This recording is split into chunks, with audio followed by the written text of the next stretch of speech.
Child of God, have you ever wondered why bad things happen to good people?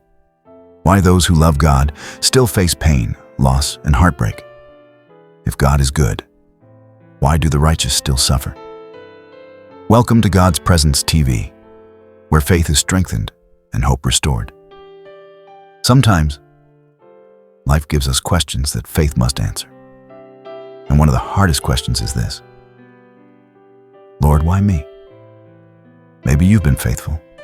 You've prayed. You've served. Yet you lost someone you loved. You faced betrayal, rejection, or sickness. And in those quiet moments, your heart whispers, God, where are you? But child of God, even when we don't understand His hand, we can still trust His heart. Job was a righteous man, blessed, upright, and faithful. He loved God deeply. Yet in one season, everything changed. He lost his wealth, his children, his health.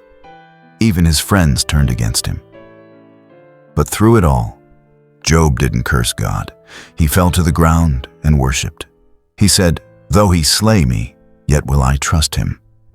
You see, Job's faith wasn't built on comfort. It was built on trust. And because he trusted through the pain, God restored him, double for his trouble. If you've ever questioned why God allowed something painful, say it with me now. I still trust you, Lord, because your faith, even in suffering, is a testimony. Paul and Silas were preaching the gospel, doing God's will, yet they were beaten and thrown into prison.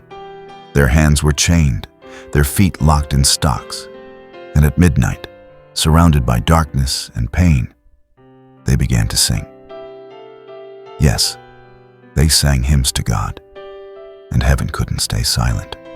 An earthquake shook the prison, the chains broke, and every prisoner was set free. Sometimes your praise in the midnight hour is the key that unlocks someone else's deliverance. But still we ask, why does God allow it at all? Here's the truth. God never promised a life without trials. He promised His presence in the trial.